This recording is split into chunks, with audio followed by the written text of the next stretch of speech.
Hi everyone, today we are going to be talking about a poem called Awaking in New York by the American poet Maya Angelou. If you don't know anything about Maya Angelou, I don't know where you've been. She is extremely famous, but here's a little bit about her background and her biography. So she was born in 1928 and she died in 2014. So she had a very wide-ranging life and she had a wide-ranging career to match that as well. Before writing full-time, she had a variety of jobs, working as a cook, a singer, a dancer and an actress. And she was also involved in the civil rights movement of the 1960s. She worked alongside Martin Luther King Jr. and Malcolm X. So she was very politically engaged as well as artistically engaged with her poetry as well. And she recorded her life story in a series of 7 memoirs. And the most famous of that is called I Know Why the Caged Bird Sings. And you might have read that or heard about it or read a poem that's got the same title. And in that memoir, Maya Angelou narrates the struggle that she had as a black woman living in the United States in a time of racism, segregation and so on. It's an incredibly interesting read, and if you're studying Maya Angelou, you should absolutely look at that book and at her other memoirs as well. Now, the Poetry Foundation described Angelou as a writer whose poetry has often been lauded, celebrated, more for its depictions of black beauty, the strength of woman and the human spirit, criticising the Vietnam War, demanding social justice for all, than for its poetic virtue. And I suppose a lot of people are very interested in these political social aspects of Angelou's poetry. If you read a poem like Phenomenal Woman, you'll understand what the Poetry Foundation mean by her depiction of beauty and strength of woman. If you read today's poem as well, that links into the idea of social justice and so on. And her poems are very politically engaged. But as well as that, they are so beautifully crafted and written in quite an understated way. So it can be quite easy to miss the music of her poetry, but they are just absolutely fabulous and you should read as many of them as you can. When she died in 2014, Angelou was celebrated by Barack Obama, then the President of the United States. And he explained that Angelou's words helped generations of Americans find their rainbow amidst the clouds and inspired the rest of us to be our best selves. And this quotation really reminds us that Angelou was an incredible voice for equality. She stood against racism. She wanted to celebrate those communities that had been marginalised. And as well as that, she was an inspiration to everybody to be the best human beings that we can be. So an incredible poet to read, as I've said, and an incredible message for us today, especially in the time of Black Lives Matter. So today's poem, I suggest that you pause the video now, Google Awaking in New York, have a little read. It's not very long, it won't take you very long to do that, and then come back to this video when you've read it. Okay, welcome back. So at the start of the poem, we have the curtains fluttering in the breeze, the windows open, and then the speaker's attention shifts to the thought of children sleeping elsewhere in the city. And she links them with the seraphim, so the children and the seraphim, the angels, are sharing dreams. Then the city starts to drag itself awake. And the tone shifts at this point, and as the speaker awakes, they allude to rumours of war. And then the final line recalls the marginalisation of black communities who are unasked and unheeded. So in the midst of this whole world that's waking up and that's coming into an incredible, vibrant life, the speaker of the poem feels like they're marginalised, they're silenced, they're ignored by this world outside their bedroom window. If we analyse the poem then, it's quite important to look at its poetic form. And it's in the French tradition of the Aubade. So this is a poem that greets the dawn and it often recounts the parting of lovers. And if you want to look at a couple of examples of this, check out The Sun Rising by John Donne, a very witty take on the Aubade tradition. And as well as that, something slightly more modern, Philip Larkin's Aubade is a great poem to read. And these poems, and you'll see this in The Sun Rising by Donne, typically address a sleeping woman. That would be the convention. So they've woken up, and they're going to have to part soon, a bit like Romeo and Juliet, and the man addresses the sleeping body of the woman and how much he loves her and all of that. But instead of that, Angelou's speaker addresses the world around them. As this world awakens, there are hints of the multifarious possibilities of life. Look at the personification of the city that drags itself awake. You know, we've got this sense of a huge amount of potential, the excitement and the energy of the metropolitan world here. We also have references to the crossing of boundaries as well. So look at the window. The wind breaks in through the window. The curtains are flapping in and out of the window. The children and angels are sharing dreams. So there's this huge sense of possibility, of movement, of dynamism in the poem. But, as I've said, in the midst of all of that, the speaker is excluded from these experiences. And so their dawn is one of marginalisation and silence. And that's where the poem ends, and it leaves us with this really haunting sense of possibility, but of possibilities that have been lost because of the speaker's racial identity. Looking at the symbolism of the poem then, the first symbol that we come across is the window. And if you've ever been in any of my lessons, you'll know that I love the good symbol of the window.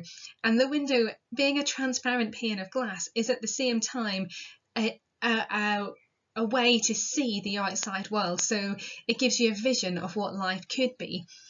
But with it being a pane of glass, it's also a barrier to that world. So Louis MacNeice uses this in a poem where he kind of uses the glass as a barrier between him and the incredible possibilities of what's going on outside. We also see this in Educating Rita.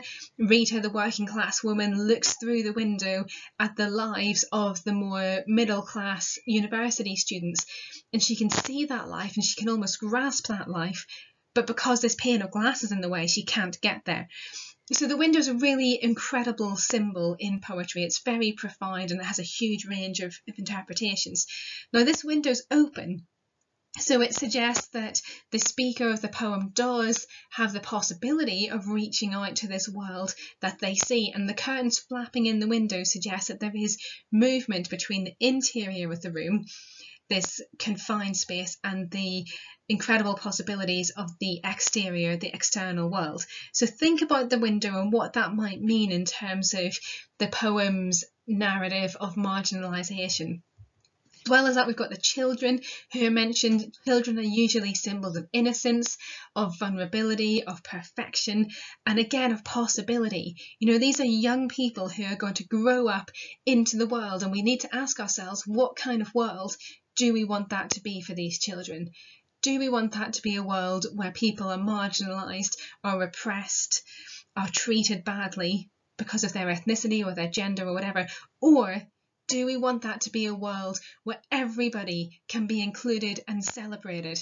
You know, of course we want that second world, and that's the message of Maya Angelou's poems and her writing, that we want our children to grow up into an inclusive society which celebrates everybody, no matter who they are. We also have the subway in this poem, and that's nicely juxtaposed with the children and the window and the morning, and this almost kind of natural, innocent setting. And then we have the subway grinding into life, and this reminder of the technological world of modernity. You know, this is the world where people are going to be going to work, they're going to be going to university, to school, and this modern world with its fast-paced life so easily forgets those people who are sometimes marginalised. It's also quite interesting to note that there's a biblical allusion embedded at the end of this poem. So the speaker says, "I, an alarm awake at a rumour of war."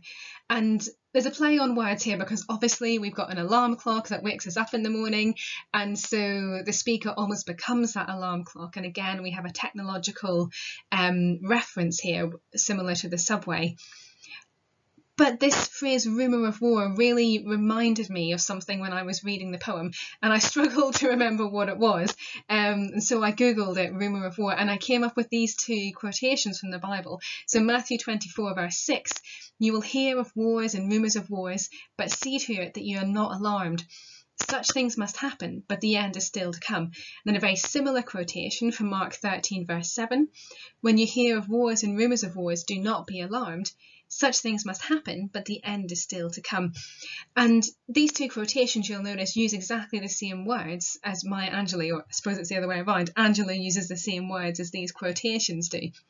And the biblical quotations are talking about the end of times, about the apocalypse, of when, in a biblical sense, all of humanity, the earth, existence is going to be judged by God. And it's going, there's going to be a division of people into the sheep and the goats. Some people are going to go to heaven, some people are going to go to hell, and so on. And as we draw close to that time, the Bible says that there's going to be an increase of conflict and wars and hearing about wars and so on. And these biblical texts say, if you're a Christian, you shouldn't be alarmed by this. You should know that even if there are lots of wars going on, this is just the beginning of the end. And when you come to be judged by God, you're going to be brought, along with the sheep, brought into heaven. But if we look at Angelou's poem, she is alarmed, and there are these rumours of war. And so it's got this biblical allusion, but it changes it slightly. And I suppose one of the things that Angelou is doing here is saying, well, why shouldn't we be alarmed? Look at the world around us. It's got such wonderful possibilities, but at the same time, there's such awful things happening in it. So, of course, it's natural to be alarmed.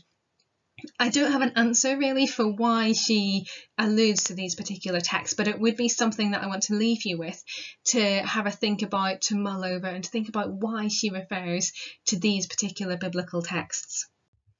Other questions to ask yourself then as you're reading and enjoying Angelou's poetry. Ask yourself, how does she portray the experience of the marginalisation and silencing of Black communities? How does she convey the experience of femininity? Because as well as being someone who stands up for racial equality, she also stands up for gender equality. And how does she aim to give a voice to those who've been disenfranchised and rendered voiceless? No, I'm not going to give you the answers to these because I don't want to. I want you to go away and to read the poems and explore them on your own. But just remember these questions as you're doing that. If you like this poem and if you want to find out more and consider these questions, I would suggest that you look at a few others by Angelou. So I Know Why the Caged Bird Sings, which is a poem as well as being the title of her memoir that I mentioned earlier. Look at Phenomenal Woman, an incredible poem that I think I read when I was an early teenager and it had a profound effect on me. Still I Rise, again, an absolutely incredible poem. And there's a couple of sources that you might want to look at to find out more about her. So the Poetry Foundation has got a lot of information and links and so on about Angelou, and poets.org as well. And if you look at the section that I've circled in yellow there, that gives you links to critical texts about Angelou's poetry as well. And if you search, if you're interested in other poets not in Angelou, you can search on the website for other American poets, and they all have this link to poems that they've written, but also to critical texts about the poets. And what's really nice about poets.org as well is if you scroll right down to the bottom of the page on Angelou or whatever poet that you've looked up, you'll see related poets. So you can start to really explore and delve into the very varied world of poetry that there is out there. I also suggest that you look at Langston Hughes, who did have a profound effect on Maya Angelou as well. And two poems that I'd really recommend are Dreams and I Too. Okay, thank you very much for listening, and make sure you check out the other videos on this playlist.